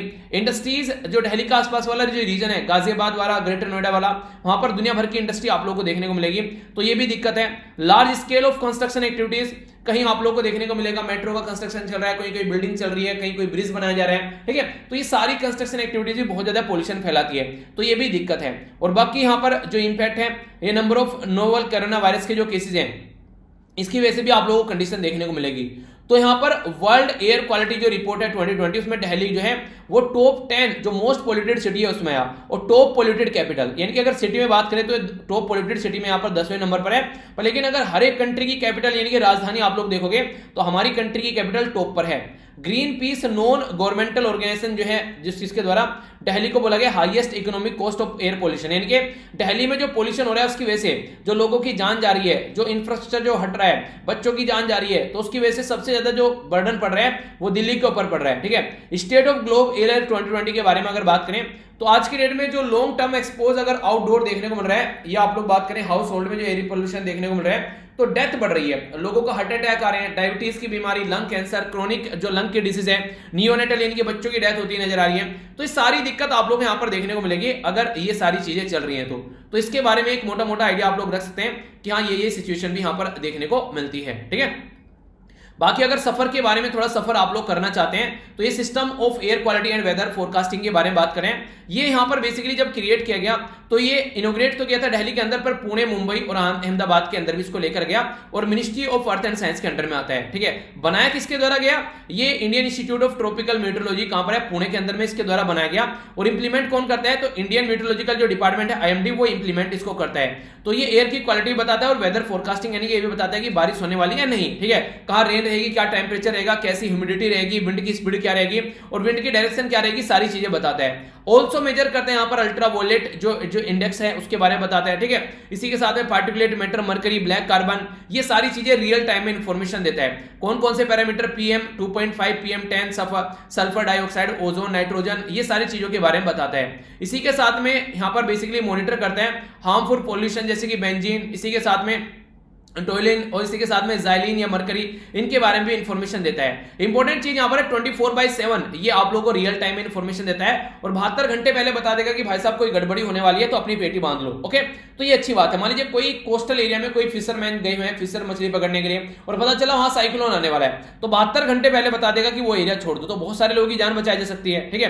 तो इसके चलते आप लोग समझ सकते हैं सफर जो सिस्टम है यहाँ पर कई सारी ऐसी चीजों में फायदा पहुंचाते हैं और सिटीजन को प्रिपेयर करता है एडवांस में कि भैया फटने वाला है बॉम्ब, अपने को तैयार कर लो। तो ये बातें हैं, ठीक है, इंपॉर्टेंट था, याद रखिएगा, कंफ्यूजन नहीं होना चाहिए। आगे बढ़ते हैं। इकोनॉमी के बारे में बात की जा रही है और यहां पर काफी ज्यादा खस्ता हालत कई बार देखने को मिलती है जब हम लोग बात करते हैं पेंशन स्कीम के बारे में। तो इसी के चलते उसमें इंप्रूवमेंट किया जा रहा है हमारी कंट्री में। नेशनल पेंशन जो सिस्टम है उसको लाने की बात की जा रही है प्रॉपर वे में चेंज कर और उसके अंदर में तो क्या क्या चेंज किए जाएंगे वो समझेंगे। जहां पर अभी बात करें तो पेंशन स्कीम जो है हमारी कंट्री में गवर्नमेंट के एम्प्लॉय के लिए 2004 में इसको स्टार्ट किया गया, ठीक है। अगर बात करें जो नई रेगुलेशन है उसमें pension fund regulatory and development जो अथॉरिटी है तो ये काफी इंपॉर्टेंट रोल प्ले करती है, तो इसके द्वारा कई सारे चेंज करने की बात की जा रही है। तो नेशनल पेंशन जो स्कीम है उसके अंदर जो इंडिविजुअल है, ठीक है, जो कि अपनी पूरी लाइफ में पार्टिसिपेट करता है, अपना जॉब वगैरह करता है, तो बोला जा रहा है कि यहाँ पर अलाउ किया जाएगा मेंबर को विड्रॉ करने के लिए जो भी यहाँ पर उसका सेविंग इकट्ठा होता है। आप लोगों ने सुना होगा ना कि यार इंसान ना रिटायर होकर आया है तो दुनिया भर का पैसा लाया होगा। कई बार आप लोगों ने सुना होगा गांव में शब्द बोले जाते हैं कि ये ना रिटायर हुआ है और बहुत सारे पैसे इसको मिले होंगे। तो जो बहुत सारे पैसे हैं उसमें से बोला जा रहा है कि 60% ही आप लोग विड्रॉ कर पाओगे, 40% आप लोग को उसी के अंदर रखना पड़ेगा ताकि उसमें से पेंशन को तैयार किया जा सके आने वाले टाइम में आप लोगों के लिए। तो ये प्रोविजन यहां पर लाया है, तो विड्रॉ कर सकते हैं और रिमेनिंग 40% जो है वो एक तरीके से एक एन्युटी प्रोडक्ट होगा, यानी कि एक तरीके से फिक्स मंथली जो इनकम आप लोगों की बनेगी रिटायरमेंट के बाद में और जिस दिन तक इस धरती पर रहेंगे तब तक ये यहां पर कंटिन्यू रहेगी। तो ये फंडा लाने की बात की जा रही है। दूसरा बोला गया कि अगर कोई पर्टिकुलर मेंबर 2 लाख रुपए जो है यहाँ पर एनपीएस के अंदर अगर अकाउंट है यहाँ पर रिटायरमेंट के टाइम पर, तो फिर उसको छूट दे दी जाएगी यहाँ पर, जो यहाँ पर ये अभी देखने को मिल रहा है कि इतना 40% वो कर सकते हैं, ठीक है। तो फिर फुल अमाउंट आप लोग विड्रॉ कर सकते हैं, 40% इसके अंदर रखने की जरूरत नहीं है अगर 2 लाख रुपए ऑलरेडी आप लोगों के नेशनल पेंशन स्कीम अकाउंट में है, ठीक है। जो बात करें यहाँ पर जो चेयरमैन है इसके PFRDA के, तो इसके द्वारा बोला गया कि सून जो है यहाँ पर ये रिवाइज करेंगे 2 लाख को 5, यानी कि इनके द्वारा ये बोला गया कि 2 लाख में ज्यादा काम नहीं चलने वाला है, 5 लाख करेंगे ताकि लोगों को कम से कम जो है सैलरी टाइप में एक इनकम प्रोवाइड कराई जा सके। तो ये जो एन्युटी मैंने वर्ड यूज किया यहाँ पर, इसका मतलब क्या होता है? इसका मतलब होता है कि एक कॉन्ट्रैक्ट रहता है आप लोगों के बीच में और इंश्योरेंस कंपनी के बीच में, ताकि लमसम पेमेंट अगर आप लोग यहाँ पर इंश्योरेंस कंपनी को दे देते हो तो या तो इमीडिएटली अगर इतना पैसा है तो इमीडिएटली आप लोगों की सैलरी स्टार्ट हो जाए इनकी पेंशन, या फिर फ्यूचर में कुछ टाइम के बाद में आप लोगों को पेंशन मिलनी स्टार्ट हो जाए। तो ये तरीका है ताकि लोगों को, खासकर जो बुजुर्ग लोग हैं, अगर घर में पता चला कोई रहने वाला नहीं है, पास में कोई बच्चे भी नहीं है, पता चला किसी की डेथ वगैरह होगी, तो उस टाइम पर यहां पर कम से कम दुनिया चलती रहे, ठीक है। तो वो वाली बात है। तो पेंशन स्कीम के बारे में एलिजिबिलिटी क्राइटेरिया जो रहता है ये 18 से 60 के बीच में रहता है। लॉक इन पीरियड 60 साल की मैच्योरिटी के बाद में मिलता है, ठीक है। पार्शियल विड्रॉ कर सकते हैं आप लोग, ऐसी बात नहीं है, 25% आफ्टर 3 ईयर, ठीक है। तो कई सारी बातें यहां पर बताई गई है। इसी के साथ में एसेट्स के बारे में बात की जा रही है, ठीक है। बात की जा रही है इन्वेस्टमेंट चॉइस के बारे में, कॉस्ट क्या पड़ने वाली है, ठीक है। तो एनपीएस अकाउंट जो है वो किस तरीके से, तो ये सारी बेसिक चीजें, तो अगर आप लोग इसका पार्ट बनना चाहते हैं थोड़ा सा और डिटेल में देख लेना, पर लेकिन हाँ ये चीजें सही है, इनका फायदा उठाना चाहिए, ठीक है, जो कि गवर्नमेंट के द्वारा प्रोवाइड कराई जाती है। और जैसे आप लोग पैसा यहाँ पर डालते हैं ना, गवर्नमेंट को फायदा होता है, क्योंकि पैसा आप लोग अगर यहाँ पर डालेंगे स्कीम के अंदर में तो कहीं ना कहीं वो आप लोग का पैसा यूज किया जाएगा कहीं और, ठीक है। कहीं इंफ्रास्ट्रक्चर क्रिएट करने में लिए कोई डैम बना दिया, कोई पुल बना दिया, तो फिर उसकी वहां से इंटरेस्ट आप लोगों को मिलेगा। तो ये बेसिक फंड है, ठीक है। आगे चलते हैं, साइंस और टेक के बारे में यहाँ पर बात करते हैं। बात की जा रही है यहाँ पर मोक्सी अबोर्ड, ये प्रिजर्व, यहाँ पर बेसिकली परसिवियरेंस के बारे में, ठीक है। अभी यहाँ पर नासा के द्वारा ऑक्सीजन यहाँ पर निकाली गई कार्बन डाइऑक्साइड से, जो कि किस पर, ये मंगल ग्रह पर जो पहुंचा हुआ है यहाँ पर इनका जो सिस्टम, उससे, यानी कहने का मतलब यहाँ पर ये है कि ये काफी अच्छे से काम कर रहे हैं यहाँ पर, और कई सारी चीजें आप लोगों को देखने को मिलेगी इस पर्टिकुलर सिस्टम के तहत। ये जब पहुंचाया गया था यहाँ पर तो ये पूरा सिस्टम आप लोगों को देखने को मिलेगा किस तरीके से इसके द्वारा वहां पर काम किया गया और क्या क्या कंपोनेंट इसके अंदर पहुंचाए गए। तो कुछ ऐसे भी कंपोनेंट है इसके अंदर जिसमें से ऑक्सीजन, जो कार्बन डाइऑक्साइड है उसमें से ऑक्सीजन आसानी से निकाल लेते हैं। तो जो मार्स है, मार्स में आप लोगों को देखने को मिलेगा, इसका नाम भी रखा गया है कि मार्स ऑक्सीजन इन सीटू, यानी कि जिस सिस्टम में है वहीं से ही जो रिसोर्स निकालने यूटिलाइज करना है एक्सपेरिमेंट, और इनके द्वारा बोला गया 6 जो व्हील का ये सिस्टम देखने को मिलेगा। 5 ग्राम ऑक्सीजन यहां प्रोड्यूस की जा रही है, जो कि रफली 10 मिनट तक काफी है अगर किसी पर्टिकुलर पर्सन को, एस्ट्रोनॉट को वहां पर सांस लेनी है। यानी कि अगर ये ऑक्सीजन हम लोग ढंग से डेवलप कर पाते हैं तो आने वाले टाइम में अगर किसी पर्टिकुलर पर्सन को पृथ्वी से यहां पर भेजा जा रहा है तो अच्छी बात ये देखने को मिलेगी, उसके रहने का, खाने पीने का, उसके रहने का जुगाड़ हो जाएगा कि वहां पर जाकर सांस ले सकता है। तो आगे के ह्यूमन मिशन वहां पर पहुंचाए जा सकते हैं। धरती पे से सिलेंडर ले जाने की जरूरत नहीं पड़ेगी, तो जो फ्लाइट रहेगी उसका वेट आप लोग कम कर सकते हैं, ठीक है। तो और ज्यादा मिशन आप लोगों को देखने को मिलेंगे अगर ये सिस्टम प्रॉपर वे में काम कर पाता है। इंपॉर्टेंट बात क्या है मार्स के बारे में, जो मार्स है इसमें कार्बन डाइऑक्साइड काफी ज्यादा देखने को मिलती है, लगभग 96% कार्बन डाइऑक्साइड है। जैसे हम लोग बात करते हैं ना, अगर अपने एटमॉस्फेयर में तो 78% नाइट्रोजन है, ठीक है, 21% ऑक्सीजन देखने को मिलेगी और बाकी की 1% दूसरी आर्गन वगैरह दूसरी गैसेज आप लोग को देखने को मिल जाती है। पर लेकिन यहाँ पर 96 यानी कि 96% जो है वो ओनली कार्बन डाइऑक्साइड है। अच्छा एक क्वेश्चन बताइए, जो मार्स मंगल ग्रह वो पृथ्वी से कौन से नंबर पर है अगर आप लोग काउंट करेंगे, ठीक है, तो ये बताइए। एक्सपेक्टेशन ये लगाई जा रही है कि 10 ग्राम अगर O2 पर आर के हिसाब से अगर यहाँ पर प्रोड्यूस की जाती है तो काफी अच्छा रहेगा। ठीक है, तो अभी पहला एक्सट्रैक्शन इसका किया गया, पहली बार यहाँ पर निकाली गई है ऑक्सीजन, जो कि काफी इंपॉर्टेंट है। और सेकंड सक्सेसफुल टेक्नोलॉजी जो यहाँ पर डेमोन्स्ट्रेट की गई वो हेलीकॉप्टर था, जिसका नाम था इंजेन्युटी। आप लोगों को मैंने पढ़ाया भी था ना, ये मार्स 2020 मिशन है नासा का, इसमें काफी अच्छे अच्छे एक्सपेरिमेंट देखने को मिल रहे हैं जो कि अप्रिशिएट करने लायक भी है। आगे आने वाले टाइम में अगर कोई मिशन यहाँ पर जाएगा तो काफी ज्यादा फायदा यहाँ पर ये पहुंचाएंगे। ठीक है, ये है काफी इंपॉर्टेंट न्यूज जिसके बारे में मैं बात कर रहा था। हिस्ट्री से रिलेटेड भी आप लोग इसको देख सकते हैं, और अपनी कंट्री में कल्चर के बारे में बात करें तो वहां भी आप लोगों से क्वेश्चन पूछा जा सकता है। प्यारी न्यूज इसलिए बोला क्योंकि एक अपनी कंट्री में जो कल्चर है उसके बारे में आप लोगों को जानने को मिलेगा, अगर आप लोगों ने इसके बारे में भी नहीं पढ़ा है तो। ठीक है, यहां पर बात की जा रही है गुरु तेग बहादुर जी से रिलेटेड, यहां पर कुछ बातें हैं, पहले समझ लेते हैं कि न्यूज है क्या यहां पर, ताकि आप लोग अच्छे से उसको अटेम्प्ट कर सकें। एक और बात, जो सिख कम्युनिटी से रिलेटेड है, अगर वो लेक्चर सुन रहे हैं, अगर कहीं पर कोई प्रोनाउंसिएशन में अगर थोड़ी बहुत गलती हो जाए तो यार उसके लिए पहले ही मैं सॉरी बोल देता हूं, क्योंकि कई सारे शब्द ऐसे रहते हैं जो कि आप लोग हो सकता है किसी और तरीके से प्रोनाउंस करते हो और मैं उसको किसी और तरीके से प्रोनाउंस कर दूं, तो अगर कुछ ऐसी गलती हो जाए तो उसके लिए सॉरी यार, क्योंकि रिलीजन के जो मैटर होते हैं हर एक इंसान के काफी ज्यादा दिल के करीब होते हैं, तो वो उसको उस तरीके से ज्यादा अच्छा करते हैं। हो सकता है कोई दूसरा पर्सन जो है जो उस रिलीजन का नहीं है, अगर उसके बारे में बातें करे तो उस तरीके से उसको प्रेजेंट नहीं कर पाए। ठीक है, तो इसीलिए पहले ही मैंने आप लोगों से सॉरी बोला, ताकि अगर कोई दिक्कत हो तो थोड़ा सा उसको बेसिकली मतलब समझने की कोशिश करना। ठीक है, अगर बात करें गुरु तेग बहादुर जी के बारे में तो यहां पर इनसे रिलेटेड यहां पर अभी बात की जा रही है, ये बात की जा रही है यहां पर श्री अखंड पथ के बारे में। श्री अखंड पथ इनोग्रेट किया गया यहां पर गुरु द्वारा गुरु के महल, ये कहां पर है, ये आप लोगों को पंजाब के अंदर देखने को मिलेगा। और ये 9th गुरु थे, गुरु यहां पर अगर बात करें 9th सिख गुरु थे गुरु तेग बहादुर जी, जिनकी 400वीं जो यहाँ पर प्रकाश पर्व, ये बर्थ सेंचुरी है यहाँ पर वो सेलिब्रेट किया जा रहा है, तो उसके चलते यहाँ पर ये चीजें आप लोगों को देखने को मिलेगी। इनका जो टाइम ड्यूरेशन था यहाँ पर ये 1621 देख सकते हैं आप लोग यहाँ पर, और यहाँ पर बात करें यहाँ पर 1675 तक का, आप लोग देखिए यहाँ पर 1621। ठीक है, अभी हम कहां खड़े हुए हैं, हम लोग खड़े हुए हैं 2021 में, तो पूरे 400 साल यहां पर पूरे हो रहे हैं। तो अगर किसी महान पर्सनैलिटी के कोई भी इस तरीके से जो टाइम ड्यूरेशन है, जैसे कि 50 साल पूरे हो गए, 100 साल पूरे हो गए, 150 साल पूरे हो गए, इस तरीके से अगर कोई इस तरीके का नंबर अगर बनता है तो उसके बारे में आप लोग जरूर याद रखिएगा, क्वेश्चन भी बन सकता है एग्जाम में। तो ये 9th सिख गुरु थे, और इसी के साथ में यहां पर प्रोटेक्टर ऑफ द ह्यूमैनिटी, यानी कि एक तरीके से यहां पर अगर इनके शब्द के बारे में बात की जाए पर्टिकुलर, तो यहां पर सृष्टि दी चादर। ठीक है, तो ये सिख जो कम्युनिटी है उनके द्वारा यहां पर इनको इस तरीके से देखा जाता है, और काफी ग्रेट टीचर और एक्सीलेंट वॉरियर, देखिए एक टीचर भी थे और इसी के साथ में एक योद्धा भी थे, ये काफी बड़ी बात है, थिंकर भी थे और एक पोएट भी थे। और पोएट तो इतने शानदार थे, यहां पर अगर बात करें इनके लगभग 116 के करीब जो पोएट हैं, इनके हिम्स जो दोहे नहीं होते हैं वो आप लोगों को गुरु ग्रंथ साहिब में आप लोगों को देखने को मिलेंगे। तो ये काफी एक इंपॉर्टेंट पॉइंट आप लोग बोल सकते हैं। इसी के साथ में इनके द्वारा बात की जा रही है चाक नान की, ये पंजाब के अंदर में, जिसको बाद में चलकर यहां पर पंजाब के अंदर में आनंदपुर साहिब का नाम दिया गया, तो इन्हीं के द्वारा इसका फाउंडेशन स्टोन रखा गया। तो ये बेसिक चीजें आप लोग यहां पर इनके दर्शन भी कर सकते हैं, पिक्चर भी मैंने आप लोगों को यहां पर दिखाई। ठीक है, अगर बात की जाए, ये काफी कुछ इंटरेस्टिंग बातें आप लोगों को यहां से आगे जब सिखिज्म के बारे में बताऊंगा आप लोगों को जानने को मिलेगी। तो काफी अच्छा लगा जब मैंने चीजें काफी डिटेल में पढ़ी, तो फिर मुझे लगा कि आप लोगों को भी बताता हूं। ठीक है, कई सारी इंटरेस्टिंग चीजें आप लोगों को जानने को मिलेगी। पर ये एक दुखद घटना आप लोग बोल सकते हैं, मुगल जो एम्परर थे जिनका नाम था औरंगजेब, तो इनके द्वारा क्या किया गया, इनका एग्जीक्यूशन किया गया दिल्ली के अंदर। तो इनकी जो दिल्ली के अंदर एग्जीक्यूशन किया गया, यानी कि इनकी जो जान गई ये 1675 में गई, यानी कि नेचुरल डेथ नहीं थी इनकी, यहां पर ऑर्डर दिया गया एग्जीक्यूशन का, तो तब यहां पर ये दिक्कत देखने को मिली।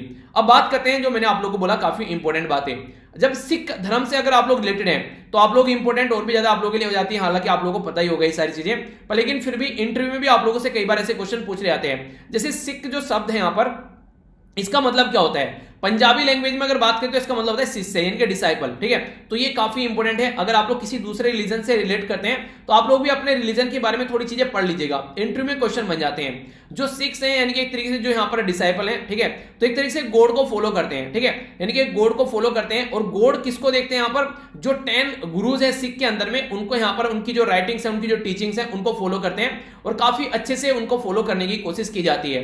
सिख जो बिलीव करते हैं वो वन गॉड में बिलीव करते हैं, और इनका जो शब्द यूज किया था बोलते हैं एक ओंकार। ठीक है, तो इसका मतलब है कि पृथ्वी पर अगर कोई भी प्राणी रह रहा है, भगवान एक ही है, अल्लाह बोल लो, चाहे गॉड बोल लो, चाहे भगवान बोल लो, चाहे ईश्वर बोल लो, वो एक ही है, पर हाँ हम लोग को प्रेजेंट करने के तरीके अलग अलग हैं। इसी के साथ में अगर बात करें जो भी ये करते हैं इससे रिलेटेड कुछ भी अगर गॉड को याद करते हैं, तो एक तो अच्छी बात यह है कि हर एक चीज में अगर बात करें, आप लोग अगर गुरुद्वारे में गए, मैं बहुत बार गया हूं यार, काफी मन को शांति मिलती है, ठीक है। अगर आप लोग वहां पर जाकर देखेंगे तो देखने को मिलेगा कि जूते साफ किए जा रहे हैं, यानी कि अपने आप को उस तरीके से कनेक्ट करके रखते हैं कि हर एक इंसान के अंदर भगवान है, ठीक है, उस तरीके से आप लोग देखते हैं। तो इसके चलते यहाँ पर हर एक चीज को उसी तरीके से देखते हैं, और यहाँ पर इसको सिमरन का नाम दिया गया है, ठीक है। इसी के साथ में जो सिख है इसको बेसिकली गुरमीत एक तरीके से, यानी कि द वे ऑफ द गुरु, ठीक है। तो यानी कि एक तरीके से सबको यानी कि बांधने वाला मुझे ये रिलीजन लगता है काफी लार्ज स्केल पर। और सबसे अच्छी बात ये लगती है, अगर आप लोग जैसे यहाँ पर जाते हैं, अगर लंगर वगैरह आप लोग लेते हैं, तो आप लोगों से ये नहीं पूछा जाएगा किस रिलीजन के हैं। बहुत लार्ज कम्युनिटी जो है वहां पर उनको खाना खिलाया जाता है। अभी जो किसान प्रोटेस्ट कर रहे हैं वहां पर एक काफी लार्ज स्केल पर लंगर लगाए गए और सब वहां पर खाना खाया, ठीक है। तो इस तरीके से अंडरस्टैंड कर सकते हैं। अगर आगे मैं आप लोगों से बात करूं इस पर्टिकुलर जो रिलीजन के बारे में, हमारी कंट्री में सिखिज्म जो स्टेब्लिश किया गया था, जो यहाँ पर गुरु नानक जी के द्वारा यहाँ पर 1469 से लेके 1539 तक का। इसके बाद में फिर आगे 9 और गुरु हुए अलग अलग, जो कि आप लोगों को अगर पढ़ना हो थोड़ा सा हिस्ट्री में भी इसके बारे में काफी दे रखा होगा। चलिए आप लोग इनका नाम लिखिएगा आगे जो गुरु हैं, ठीक है। मैंने 2 तो आप लोगों को बता दिए, बाकी के जो बीच में 8 बच गए उनके नाम आप लोग लिखने की कोशिश कीजिएगा। खालसा जो शब्द यहां पर यूज किया जाता है, तो इसका मतलब होता है कि हाईएस्ट जो कमिटमेंट, डेडिकेशन सोशल सोसाइटी के लिए बेसिकली आप लोग इसको बोल सकते हैं, ठीक है। तो ये काफी इंपोर्टेंट रेफर किया जाता है एक तरीके से, प्योर नहीं बोलते, प्योरेस्ट जो चीजों को करने की कोशिश की जाती है, ठीक है। क्लियर रहते हैं कि प्योर, बिल्कुल बी क्लियर, और इसी के साथ में बी फ्री, यानी कोई बाउंडेशन नहीं होनी चाहिए, ठीक है। तो इसी के बारे में यहां पर बात करते हैं। ये काफी इंपोर्टेंट लगा मुझे, जो कि आप लोग यहां पर देखिएगा। हो सकता है कईयों को ना पता इसके बारे में, मुझे सारी चीजों के बारे में नहीं पता था, पर हाँ कुछ के बारे में पता होता, ठीक है। जैसे कि किरपान जो है वो काफी इंपोर्टेंट पार्ट मानी जाती है रिलीजन का, ठीक है। तो किरपान एक तरीके से यहाँ पर ये आयरन की आप लोगों को देखने को मिलेगा डेगर, ठीक है, जो आप लोग यहाँ पर देख सकते हैं। ये पिक्चर मैंने इसीलिए लगाई ताकि आप लोग इसको अच्छे से अंडरस्टैंड कर सकें। मतलब सिख जो है उनको क्या क्या बातें बोली जाती थी, तो ये सिख कंडक्ट ऑफ जो कोड ऑफ कंडक्ट के अंदर में आते हैं, जो कि इनको फॉलो करने होते हैं, और 5 के यहाँ पर रखे गए हैं, ठीक है। आप लोगों ने देखा होगा यहाँ पर कि अनकट हेयर, मैक्सिमम जो सिख कम्युनिटी है वो अपने बाल नहीं काटते हैं, तो इस तरीके से बालों को रखते हैं। तो एक तो बोला गया केस, और जब केस हो गया तो उसके साथ में कनेक्टेड क्या रहेगा, तो यहां पर कंगा, यानी कि जो वुडन लकड़ी का बना हुआ कोम्ब रहता है, ठीक है। तो ये कल्चर की कैटेगरी में कई बार आप लोगों से बन जाते हैं। इसी के साथ में हाथ में आप लोगों को कड़ा देखने को मिलेगा, ठीक है। ये आयरन का ब्रेसलेट टाइप में रहता है, जो कि मैक्सिमम लोग आप लोगों को पहने हुए नजर आएंगे। इसी के साथ में यहां पर बात की जा रही है, यह कचेरा, यानी कि एक कॉटन का ये अंडर पेंट जो आप लोगों को देखने को मिलेगा, बेसिकली हाफ निकर टाइप में आप लोग बोल सकते हैं नॉर्मल, अगर आप लोग उसको समझना चाहते हैं। तो ये 5 के जो है ये इनके द्वारा फॉलो किए जाते हैं, जो कि काफी इंपॉर्टेंट है। सिखिज्म जो है यहां पर अगर बात करें, ये अगर नॉर्मली जो हम लोग जैसे कई तरीके की चीजें देखने को मिलते हैं ना, कि फास्ट किया जा रहा है, कि यानी कि एक तरीके से व्रत रख रहे हैं, ठीक है। अलग अलग अगर घूमने जा रहे हैं अलग अलग पिलग्रिम्स पर, ठीक है। जैसे आप लोगों ने देखा होगा कि जैसे कई बार अगर हम हिंदू कम्युनिटी के बारे में बात करें, तो हम लोग अलग अलग रिलीजन पे घूमने जाते हैं, ठीक है। जैसे अभी हरिद्वार में बात करें, या फिर आप लोग बात करें कि जैसे कि नहीं कि मक्का मदीना जाया जाता है जो मुस्लिम कम्युनिटी के द्वारा, ठीक है। जैसे कि हिंदू में काफी लार्ज स्केल पर मूर्ति की पूजा की जाती है, ठीक है। जैसे कि कोई मर जाता है तो वहां पर भी हवन वगैरह कराया जाता है, एक तरीके से उन्हें था कि वो रिचुअल्स जो होती हैं, ये सिखिज्म जो है इन चीजों को फॉलो नहीं करते हैं, ठीक है। ये इनको कंडेम करते हैं। पर लेकिन देखिए अलग अलग रिलीजन की अलग अलग चीजें, ठीक है। तो ये हर एक रिलीजन जो है उसकी सेपरेट चीजें आप लोग को देखने को मिलती है। ये इसको कंडेम क्यों करते हैं, बेसिकली इनका ये मानना है कि भगवान एक ही है, अल्लाह एक ही है, गॉड एक ही है, तो उसको अलग अलग तरीके से प्रेजेंट मत करो कि एक पर्टिकुलर एक रिलीजन किस तरीके से दिखा रहा है, तो वो वाली बात यहां पर आती है। जो प्रीचर हैं वो भी यही बताते हैं कि जो peoples of different race, religion, जो सेक्स या फिर सबको एक तरीके से देखता है, तो बोलते हैं कि सब एक इक्वल है। अगर भगवान की नजरों में आप लोग बात करें, उनके लिए कोई भी अलग नहीं है, चाहे वो किसी भी रिलीजन का क्यों ना हो। इसलिए सब जो है मैक्सिमम आप लोग को देखने को मिलेगा लंगर वगैरह जो इसमें अलाउ किया जाता है। ये तो कई बार न्यूज में भी रहते हैं, यहाँ पर इसके बारे में थोड़ा ध्यान से सुनिएगा। बात की जा रही है शिरोमणि गुरुद्वारा प्रबंधक कमेटी जो है, ये कैसी कमेटी है, ये वो कमेटी है जो कि अगर रिलीजियस अफेयर के बारे में, कल्चर के बारे में, हिस्टोरिकल मॉन्यूमेंट के बारे में, कैसे उसको मेंटेन रखना है, कैसी चीजों को लेकर चलना है, उसके बारे में बात करती है।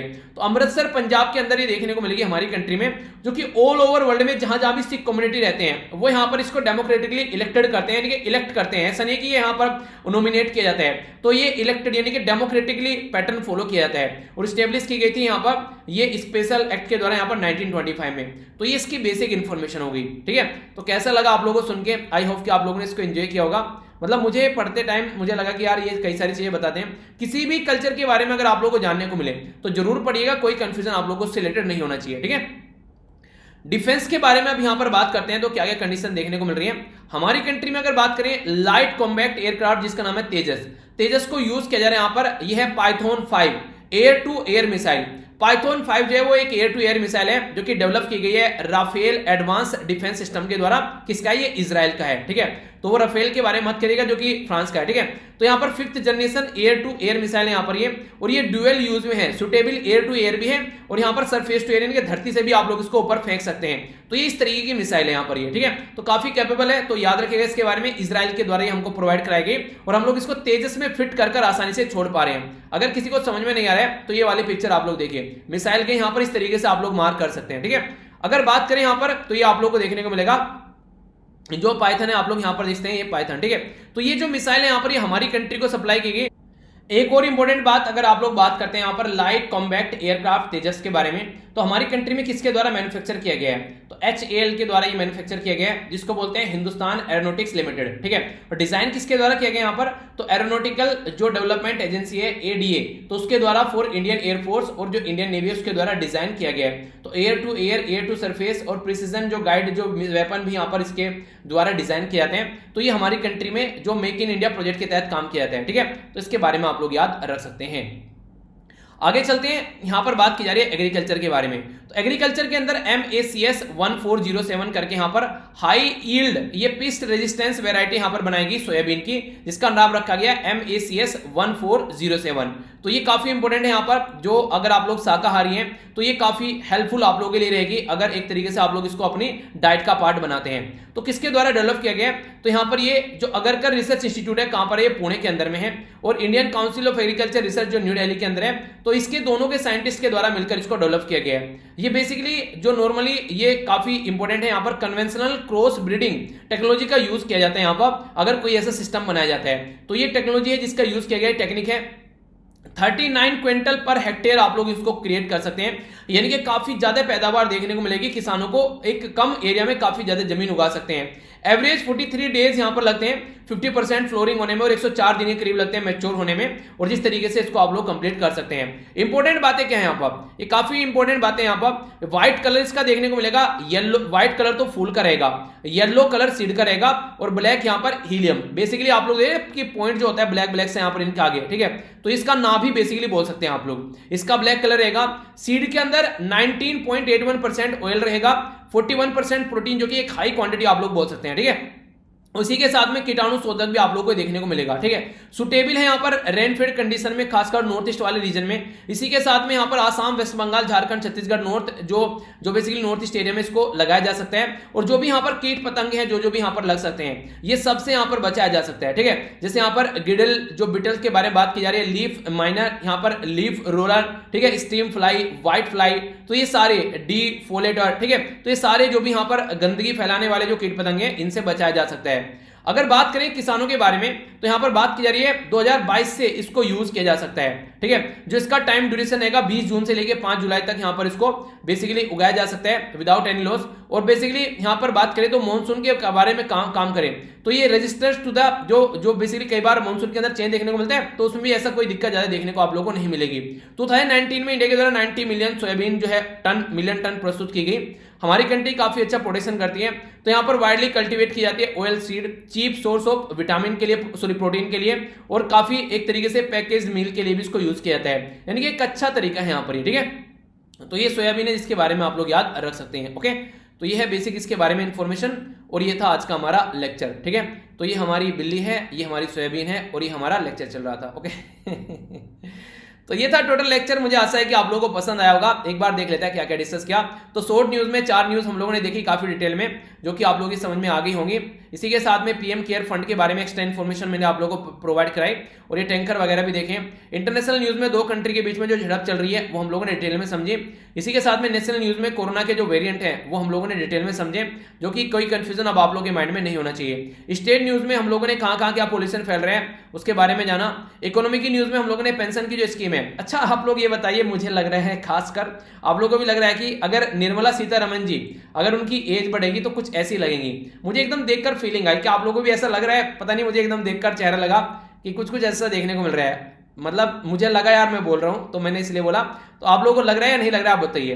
टेक्नोलॉजी के मामले में हम लोगों ने समझा यहाँ पर ये प्रोजेक्ट जो थे क्या क्या यहाँ पर डिटेल में समझा, जिसके बारे में आप लोग कंफ्यूजन नहीं होना चाहिए। ये काफी इंपॉर्टेंट जो न्यूज मुझे लगी, मैंने आप लोगों से डिटेल में डिस्कस की, तो इसके बारे में भी कोई कंफ्यूजन आप लोगों को नहीं होना चाहिए। ठीक है, तो ये आप लोग देखेगा। ठीक है, अच्छा इसको क्या बोलते हैं अगर सिंबल में आप लोगों को यहाँ पर दिखाऊं, ये आप लोगों ने देखा होगा, इसका नाम बताइए। ठीक है, बाकी डिफेंस के बारे में हम लोगों ने न्यूज डिस्कस की यहाँ पर। ठीक है, तो इसको भी डिटेल में समझा, तो ये भी एक इंपॉर्टेंट न्यूज आप लोगों के लिए हो जाती है। और बाकी एग्रीकल्चर के बारे में हम लोगों ने सोयाबीन को देख लिया। तो नाम क्या है यहाँ पर इसका, MACS 1407। ओके, तो ये था पूरा डिस्कशन। आइए अब क्वेश्चन देख लेते हैं। तो इंडिया के बारे में बात करें तो कितना प्रतिशत एक्सपोर्ट यहाँ पर दिखाया गया है एग्रीकल्चर को लेकर। प्राइम मिनिस्टर मोदी जी के बारे में अगर बात करें तो इनके द्वारा अभी कहां से पैसा देने की बात की जा रही है सिलेंडर को इंप्लीमेंट करने में। पीएम केयर की फुल फॉर्म बताइए और किसके अंदर यहाँ पर सेक्शन के अंदर छूट दी जाती है। कहां से कहां पर पहुंचे सिलेंडर ऑक्सीजन की ये बताइए। ऑक्सीजन एक्सप्रेस किसके द्वारा स्टार्ट की गई ये बताइए। किर्गिस्तान और कौन कौन सी कंट्री लड़ रही है दवाई बोल रहा हूं बॉर्डर को लेकर। सफर की फुल फॉर्म बताइए। ठीक है, आप लोगों को बतानी है यहाँ पर। मोक्सी की फुल फॉर्म क्या है यहाँ पर, और सोयाबीन को क्या पुकारा गया है जो नई यहाँ पर वैरायटी लाई गई है। ओके, नेक्स्ट यहाँ पर आप लोगों के सामने जो आंसर क्वेश्चन है ये है आप लोगों के सामने। एटमॉस्फेयर में ऑक्सीजन के बारे में बताना है, कितना कितना कंटेंट है ये आप लोगों को बताना है। और यार इसका ना स्कोर भी आप लोग लिखा करो ताकि मुझे पता चलता रहे कि आप लोगों की प्रिपरेशन कैसे चल रही है। मिल्की वे गैलेक्सी के अंदर जो ब्लैक होल है उसका नाम मैंने पूछा था, निकनेम क्या था उसका।